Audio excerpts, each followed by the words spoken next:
Allahümme salli ala Muhammedin ve ali Muhammed. Bismillahirrahmanirrahim.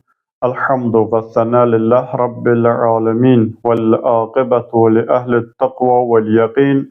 Vessalatu vesselamu ala Resulillahil amin Muhammed sallallahu aleyhi ve alihi ve sellem. Ve ala ali beytihi tayyibin tahirin el-ma'asumin aleyhimussalam. ولعنة الدائم على أعدائهم أجمعين من الآن إلى قيام يوم الدين. Artıq Ramazan ayının 13-cü günüdür. Allah bugün tuttuğumuz oruçları qəbul eləsin, etdiyimiz duaları, etdiyimiz bütün gözəl əməlləri qəbul eləsin. Ramazan ayı rəhmət, məğfirət və bərəkət ayıdır ki, bunu Peyğəmbər öz xütbəsində buyurub. Ramazan ayının bərəkətindəndir ki, bu ayda edilən əməllər digər ayda edilən əməllərə nisbətdə savabı 2 qat olar. Ramazan ayının bərəkətindəndir ki, bu ayda oruç tutan şəxsin yuxusu belə ibadətdir. Bu ayın bərəkətindəndir ki, bu ayda oruç tutanın nəfəsi belə zikirdir. Bu ayın bərəkəti, rəhməti həqiqətən də saymaqla bitməz, sonsuzdur. Ramazan ayının 13-cü günün duasında oxuyuruq ki, Allahümme tahhirni fihi minəd-dənəs vəl-əqzar. İlahi, bugün məni günahların kəsavət və çirkinliyindən pakla, təmizlə.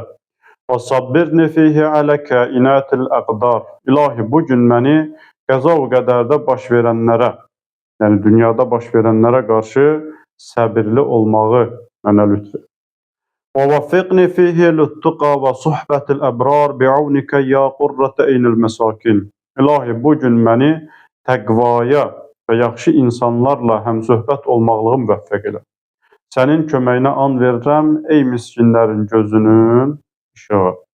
Biz bugün də Ramazan ayının 13-cü günü də Allahdan bir çox gözəl əməlləri istəyirik. Bir çox əməllərə müvəffəq olmağı, bir çox gözəl əməllərə sahib olmağı istəyirik. Onlardan səbirli olmaqdır, günahlardan paklanmaq idi, təqvalı olmaq və gözəl insanlarla həmsöhbət olmağı Allahdan istədik.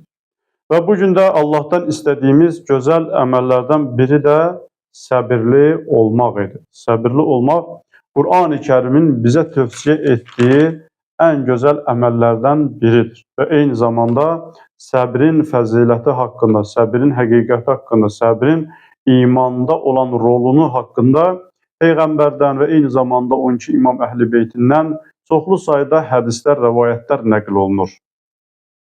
İlk öncə baxaq görək səbr nə demək? Çünki İslam əxlaqında ən çox yer alan mövzulardan biri səbirdir. Çünki səbir çox geniş əhatəli bir məsələdir. Səbrə bir məna ilə bir tərəfdən yəni izah vermək, yəni bu səbri əhatə eləməz. Yəni səbir geniş mövzulu, geniş əhatəli bir məsələdir. Səbrə müxtəlif təriflər, yəni məna verirlər. Onlardan biri əs-səbru huvə səbatun nəfsi. Səbr nəfsi saxlamaq, nəfsi möhkəmləndirmək, nəfsi qorumaq. Və ədəmu izdirabihə fiş-şədaid vəl-məsaib. Nəfsi müsibət zamanı, çətinlik zamanı izdiraba salmamaq. Yəni səbr bir dözüm göstərməkdir, bir möhkəmlik göstərməkdir və izdirab, yəni şiddət zamanı, çətinlik zamanı, müsibət baş verən zaman nəfsi izdiraba salmamaqdır, yəni nəfsə hakim olmaqdır. Səbat mənası budur ki, yəni saxlamaq, möhkəmləndirmək. Səbatun nəfs dediyimiz kimi, yəni nəfsi qorumaq, saxlamaq, möhkəmləndirmək. Bir müsibət baş verdikdə, bir çətinliklə üzləşəndə nəfsi onun təsirinə buraxmamaq, nəfsi ondan uzaqlaşdırmaq, yəni o çətinlikdən, müsibətdən uzaqlaşdırıb aram saxlamaqdır. Səbr, yəni dözüm göstərmək, əzmli olmaq. Ümumiyyətlə, dediyimiz kimi səbir, yəni bir məna ilə səbir izah eləmək, yəni bu mümkün olan bir şey deyil. Çünki biz ayələrə baxanda, hədislərə baxanda görürük ki, səbir doğrudan da çox mənalı, çox tərəfli bir, çox şaxəli bir məsələdir. Bu gün səbrin 3 nöqteyi nəzərdən, yəni səbrə 3 nöqteyi nəzərdən diqqət eləyək, nəzər eləyərik. Birinci budur ki, bəzən səbirli olmaq bir əməli yerinə yetirən zaman səbirli olmaq tələb olunur. Yəni dözüm tələb olunur, möhkəmlik tələb olunur. Xüsusən də bu vacib əməllərin icrasında daha çox tövsiyə olunur. Çünki şeytan hər zaman insanı neynir? Vəsvəsə edir, insanı istəyir ki, o vacib əməlləri tərk eləsin. Ona görə vacib əməllərin icrasında səbirli olmaq tələb olunur. Biz çox insanlar, məsələn, hamı müşahidə edir ki, məsələn, bir insan bir müddət Allahın vacib buyurduqlarını yerinə yetirir, artıq elə bir həddə gəlir, şeytan onu o yoldan çıxardır. Yəni, o orada dözüm göstərmir, səbirli olmur və o vacib əməlləri tərk edir. Hədislərdə buna deyirlər, əs-səbru ələt-taəti, itaətin müqabilində edilən səbir. Biz buna Qur'an-ı Kərimdən bir misal çəkə bilərik. Həzrəti İbrahim əleyhissalam və Həzrəti İsmail əleyhissalamın qissəsi buna çox gözəl bir nümunədir. Yəni, bu haqda insan gərək düşünsün, təfəkkür eləsin ki, itaətin müqabilində dözüm göstərmək. Həzrəti İbrahim əleyhissalam Həzrəti İsmail əleyhissalama ki, yuxusunu danışır ki, deyir, mən yuxuda görmüşəm, səni zib edirəm və bunu Həzrəti İsmail əleyhissalama deyəndə Həzrəti İsmail əleyhissalam, yəni niyə, nə üçün, bəs bunu bu cürünə eləsək yaxşı olar, belə eləsək daha yaxşı olarmı demir. Yəni atasına başqa bir yollar təklif eləmir və yaxud da ki, sual eləmir ki, niyə Allah istəyir ki, sən məni qurban kəsəsən? Bəlkə elə Həzrət İsmail əleyhissalam özü təklif eləyərdi, bəlkə elə məni sən qoyundan əvəzləyəsən, bir postdan əvəzləyəsən. Amma Həzrət İsmail əleyhissalam Allahın əmrinin müqabilində nə deyir? İndi o ayələri oxuyaq. Səffat surəsi 102-ci ayəsində. Fələmmə bələğə mə'əhus-sə'yə qalə yə bunəyyə ərə fil mənami ənni əzbəhukə fənzur məzə tərə. Həzrəti İbrahim əleyhissalam, Həzrəti İsmail əleyhissalamla o təyin olunan o yer ki var idi. Yəni, ora deyir, gəlib çatdıqda Həzrəti İbrahim əleyhissalam buyurur ki, yə bunəyyə, ey mənim əziz oğlum, ərə fil mənami ənni əzbəhukə, mən yuxuda görmüşəm ki, səni zibh edirəm. Yəni, Allah yolunda qurban kəsməyə zibh deyərlər. Yəni, mən görmüşəm ki, səni zibh edirəm. Fənzur məzə tərə. Bax, gör, yəni sənin fikrin, yəni sən nə deyirsən bu işə? Həzrət İsmail əleyhissalam bilirdi ki, Peyğəmbər nəfsindən bir iş görməz. Peyğəmbərin yuxusu belə Allahın əmri ilə. Həzrət İsmail əleyhissalam nə dedi? Deyir ki, qalə yə əbəti ifəl mə tu'mər. Ey mənim əziz atam, sənə necə əmr olunubsa, o cür nədə elə. Əgər sənin yuxunda sənə əmr olunubsa ki, sən məni zibh edəsən, o Allahın əmridirsə, ifəl, yəni o cür nədə elə. Sətəciduni inşəallahu minəs sabirin. Sən inşallah, yəni Allahın istəyi ilə məni səbr edənlərdən görərsən. Allahın əmrinin itaətin müqabilində səbir, bax budur. Yəni Allah əgər bir şeyi bəndəsindən istəyirsə, bəndəsi, yəni bu niyə belə oldu, bunu belə eləmək daha yaxşı olardı deməyin əvəzinə o əmri yerinə yetirməkdə gərək səbir göstərsin, dözüm göstərsin. Çətin halda ola bilər, asan da ola bilər. Ona görə Həzrəti İsmail əleyhissalam buyurur ki, sətəciduni inşəallahu minəs sabirin. İnşallah, yəni Allahın istəyi ilə sən məni səbir edənlərdən görərsən. Bu səbrin bir növüdür ki, itaətin, əs-sabr ələt-taəti, yəni itaətin müqabilində dözüm göstərmək. Bəzən də hər hansı bir əməlin tərkində səbirli olmaq.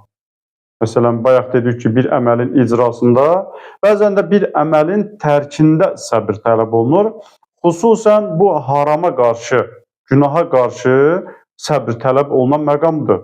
Yəni, günahla üzləşəndə, bir insan haramla üzləşəndə, İslam dini ondan tələb edir ki, səbirli ol, yəni dözüm göstər, səbirli ol. Hədislərdə səbrin bu növünə deyirlər ki, əs-səbru ələl məasiyyəti, yəni günahın haramın qarşısında edilən səbir. Niyə? Çünki insan haramla, günahla üzləşdikdə tək o haramla üz-üzə qalmır. Eyni zamanda haram tərəfdən ona hücum olunan bir nəfs də var. Yəni insanın nəfsi insana qarşı olur. Yəni insan günahla üzləşdikdə, insan haramla üzbəüz olanda tək o haram insana güc gəlmək istəmir. Eyni zamanda nəfs də ona dəstək olur. Eyni zamanda insanın tamahı da ona dəstək olur. Sanki insan bir haramla üzləşəndə belə deyək də, üç qüvvə ona qarşı mübarizə aparır. Haramın özü, nəfs, bir də insanın tamahı.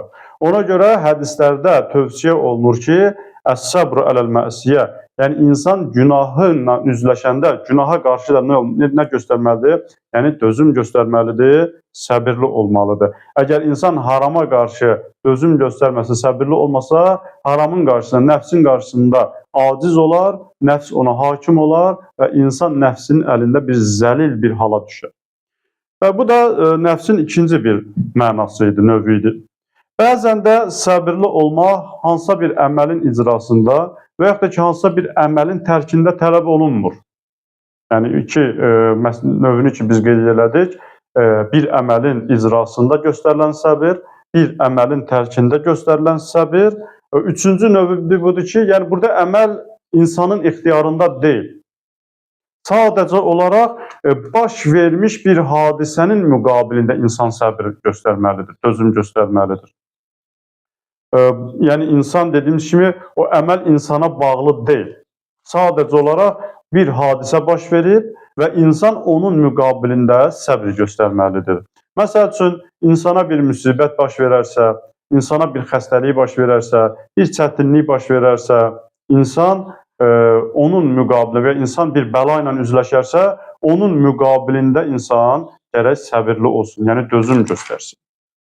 Buna da hədislərdə deyirlər, əs-səbru ələl-musibəti, müsibətin müqabilində edilən səbir. Bəqərə surəsinin 155, 156-cı, 157-ci ayələrində Allah təbarək və teala belə buyurur: "Və bəşşiris sabirin." Ya Muhammed sallallahu aleyhi və aleyhi və səlləm, səbir edənlərə müjdə ver. İndi hansı səbir edənlər? Nəyin müqabilində səbir edənlər? Hansı məqamda səbir edənlərə müjdə ver? Əl-ləzīnə izə əsabəthum musibətun.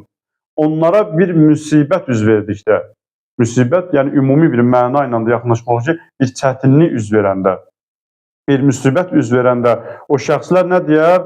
Qalu inna lillahi və inna ilayhi raciun. Onlar deyərlər ki, biz Allahdanıq və Allaha tərəfdə raciun, yəni qayıdacağıq. Artıq, yəni müsibət zamanı insanın ilk deyəcəyi söz bu kəlmə olmalıdır. Çətinlik zamanı, çətinliklə üzləşəndə, bəla ilə üzləşəndə, bir müsibət baş verəndə, bəzən görsən insan yaxın bir əzizini itirəndə özünə hakim ola bilmir. Amma bu ayədən biz öyrənəcəyimiz birinci dərs odur ki, insan bir müsibətlə üzləşəndə, insana bir müsibət baş verəndə insan vəzifəsini bilməlidir. Birinci vəzifəsi nədir? İnnə lillah və innə iləhi raciun. Bu sözü dilinə gətirməlidir. Əgər belə edərsə, həmin o müsibət nə qədər ağır olsa da, o onun qarşısında zəlil olmaz. Yəni, nəfsinin qarşısında aciz olmaz, özünə hakim olar. Bəs uləikə aleyhim salavatun min rabbihim və rəhmətun. Bu şəxslərə Allah tərəfindən salavat, yəni rəhmət olar, dua olar, mərhəmət olunar. Və uləikə humul muhtədun. Həqiqətən də hidayət olunanlar onlardır, yəni doğru yolda olanlar olar. Ki bu ayə də bizə onu öyrədir ki, Peyğəmbərə bu ki, ya Muhammed, o səbir edənlərə müjdə ver ki, onlar bir müsibətlə üzləşəndə, müsibətin müqabilində nəfsinin zəlili olmaz da, hər bir işdə bir xeyr olduğunu dərk edərlər və bütün işlərin Allah Taala tərəfindən baş verdiyini bilir. İnnə lillah və innə iləhi raciun zikrini deyərlər. Allahın da rəhməti, mərhəməti, duası, salavat yəni dua, Allahın rəhməti onların üzərində olar və belə şəxslər də hidayət olunmuş, yəni doğru yolda olanlar. Hər bir halda İstər birinci mənaya ilə baxsaq, ikinci məna ilə baxsaq, üçüncü məna ilə baxsaq, hər bir halda İslam dini bizdən onu istəyir ki, bu məqamlarda insan gərək dözüm göstərsin, insan gərək səbir göstərsin. Çünki səbir dediyimiz kimi elə bir məqamdır ki, səbir səbirsiz olmaq imanın zəifləməsinə aparıb çıxardar, səbir göstərmək, dözüm göstərmək imanın kamilləşməsinə, möhkəmlənməsinə insanı aparar. Həzrət Rasulullah sallallahu aleyhi və səlləm buyurur ki, "Əs-səbru minəl iman bi mənziləti rə'si minəl cəsəd." İndi səbrin imanda rolu nə qədərdir? Yəni səbrin imanın möhkəmlənməsində dedik, güclənməsində deyək, qüvvətlənməsində deyək, kamilləşməsində deyək, rolu nə qədərdir? Peyğəmbər çox gözəl bizə izah edir ki, səbrin imana nisbəti başın bədənə olan nisbəti kimidir. Yəni insanın başının bədənində, bədən idarəsində, bədənin hərəkətində nə qədər rolu varsa, səbrin də imanda o qədər rolu var. Və la cəsədə limən la rə'sələ. Bir insanın başı olmasa, cəsədin bir faydası yoxdur. Yəni insanın başı kəsilsə, cəsədin bir faydası yoxdur. Hərəkəti olmaz, dərrakəsi olmaz, düşüncəsi olmaz, yeyə bilməz, eşidə bilməz. Yəni insanın əsas idarə harasıdır? Baş. Ona görə buyurur ki, başı olmayanın cəsədi olmaz və la imanə limən la səbrələ. Səbri olmayanın da imanı olmaz. Yəni imanın kamilliyi, imanın formalaşması bağlıdır həmin o dediyimiz səbir, dözüm göstərmək. Sonda bir neçə ayə ki, Qur'an-ı Kərimdə təkrarlanır, yəni insan bunu da gərək unutmasın. O ayələrin təkrarı belədir ki, "Vallahu yuhibbus sabirin." Həqiqətən də Allah səbr edənləri sevir. "İnnallaha ma'as sabirin." Həqiqətən Allah səbr edənlərlədir. "Vallahu ma'as sabirin." Həqiqətən də Allah səbr edənlərlədir. Ki, bir neçə ayələrdə bu ayələr, yəni sonda qeyd olunur. Səbirli insan gərək hər zaman bunu düşünsün ki, Allah onu sevir və Allah onunladır. Allah etdiyimiz duaları qəbul eləsin, tutduğumuz orucları qəbul eləsin, cəmi mömin möminələrin, müsəlmanların günahlarını bağışlasın. Assalamu aleykum və rəhmətullahi və bərəkət.